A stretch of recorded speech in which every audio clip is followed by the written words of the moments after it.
Porque se você for ver no pensamento mais conservador e de direita, você tem noções de lei e ordem, né? Uma ênfase em procurar combater a criminalidade e o Estado guiando a moral dos cidadãos.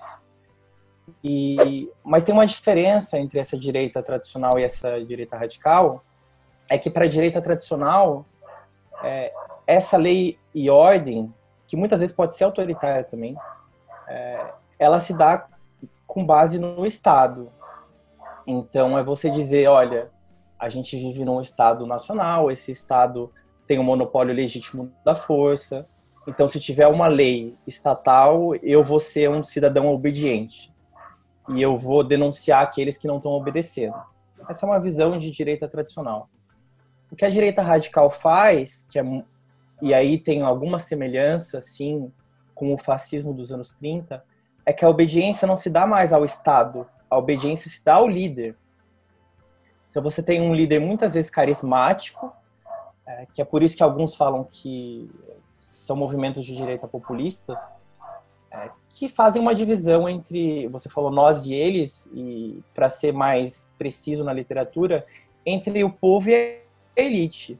Então o povo seria esse conjunto de cidadãos que são inocentes, e essa elite representada pelos políticos, pela mídia, pela academia, seria corrupta.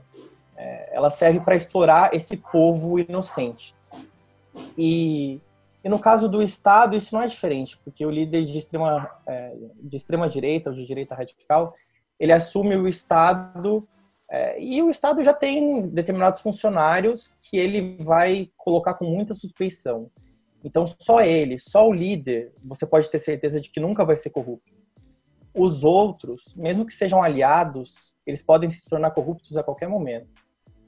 Foi assim que a gente viu ministros da saúde serem demitidos ao longo da pandemia por essa acusação de falta de lealdade dos subordinados.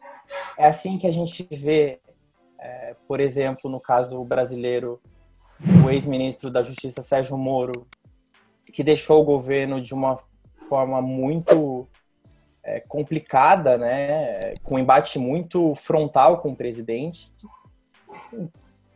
Então você vê que, e isso também, de novo, é uma semelhança com os anos 30, porque o líder fascista, ele menospreza os seus aliados.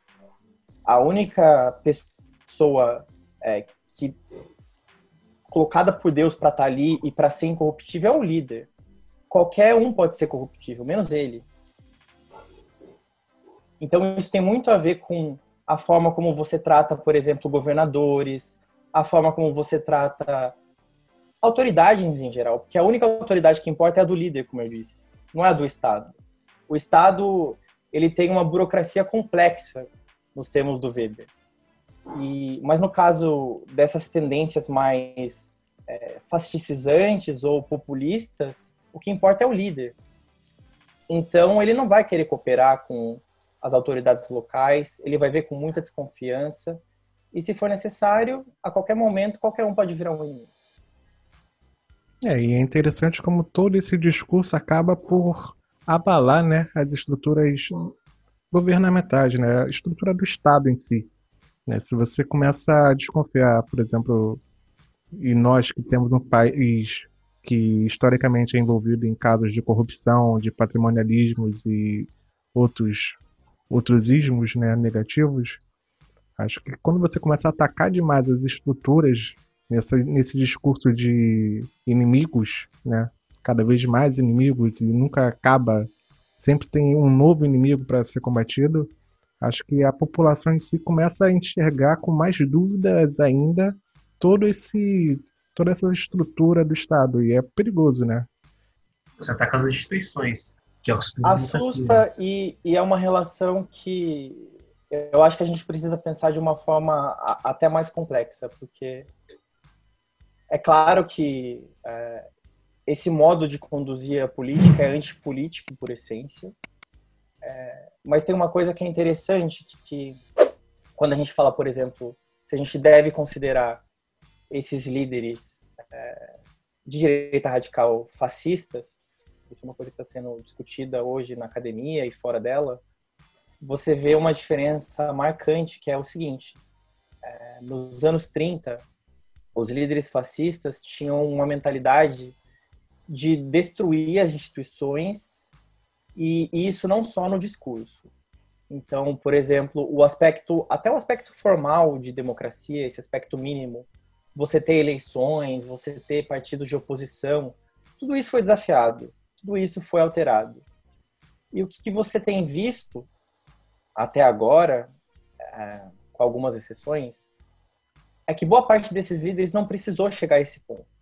Esses líderes, eles de alguma forma se beneficiaram dessas instituições para chegar ao poder. Eles fizeram a sua fama e a sua popularidade não fora do sistema, mas dentro do sistema. E eu acho que essa é uma contradição que aponta para as falhas dessa própria ordem que a gente tem. Porque é claro que a gente pode apontar as ameaças à ordem liberal internacional, à democracia liberal, mas como é que figuras como essas das quais a gente está tratando conseguiram se fazer presentes nessa ordem? Então eu acho que isso diz um pouco da falta de saúde da política normal. A política normal, ela de certa forma, ela permitiu que isso acontecesse. E essa é uma reflexão um pouco mais complexa de ser feita do que simplesmente ver essa ameaça. Porque essa ameaça precisa ser denunciada, mas a gente não pode ser ingênuo sobre o que a gente tinha até aqui. Sim. E acaba que eu sempre me pego refletindo e sempre acabo pensando um pouco na teoria do Karl Polanyi, né, do duplo movimento. De um lado, a população sendo pressionada e acabando reagindo de alguma forma. E acaba que abre espaço para esse tipo de liderança, né? E não tem jeito, né? O ser humano tem suas paixões, tem seus ismos, tem seus vícios, e o ser humano, em boa parte, é preconceituosa, é racista, e se você começa a alimentar o lado ruim do ser humano, acho que cria um ambiente bem propício para esse tipo de liderança. Eu diria que tem 2 níveis de explicação para essa reação. O primeiro nível está no nível da economia. Então, o que você tem visto, que assim, o pós-guerra ele teve a democracia, principalmente depois da Guerra Fria, né, se espalhando pelo sistema internacional, mas isso foi ancorado com uma política econômica coordenada. Isso foi coordenado com um estado de bem-estar social que, de alguma forma, tentava resolver as tensões de classe e as reivindicações de parcelas da população que não estavam sendo beneficiadas com aquela prosperidade. E depois dos anos 80, com a ascensão do neoliberalismo, vários desses pressupostos foram desafiados. E você teve realmente... eu não sei se é má sorte, mas um conjunto de crises, né? Então, desde 2001, que você teve o 11 de setembro, que marcou, sim, uma revisão dessa política aberta.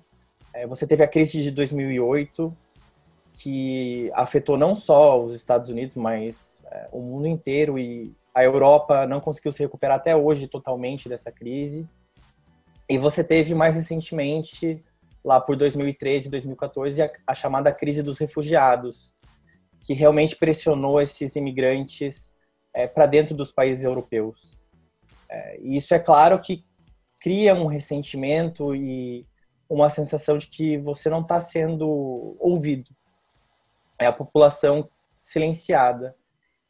E essa população não necessariamente de extrema-direita, não necessariamente é fascista, mas os políticos usam essa retórica anti-establishment, que a gente chama, que é de você rejeitar o sistema, ou essa retórica populista, se você quiser chamar, para aproveitar dessa contingência, dessa situação. E do outro lado, para um nível mais internacional, tem muitas críticas, por exemplo, a como instituições como a ONU ou a União Europeia não avançaram com seus processos de democratização. Então, são instituições que são coordenadas por uma liderança de elite minúscula, assim, são poucos membros, né? Eles representam os países, mas eles estão num nível mais burocrático do Estado. A população não vê essas pessoas discursando. São pessoas que não são legitimadas diretamente quanto um presidente da República, por exemplo. E aí você vê que a sua situação econômica, social e cultural está piorando, e você vê que o poder está na mão de pessoas invisíveis. E eu acho que isso cria uma situação, um caldo para ressentimento e para rejeição da política tradicional. Então, se a gente quiser realmente pensar no que está nessa política para além dela em si, mas pensar a exterioridade dessa política, o que a gente tem a ver com isso, a gente precisa pensar as nossas políticas econômicas, o nosso modo das organizações de se fazerem democráticas, de se legitimarem para uma população mais ampla, e não só para um certo grupo pequeno de elite liberal que já concorda com essas instituições. Então eu acho que tem vários processos para serem revistos com toda essa história.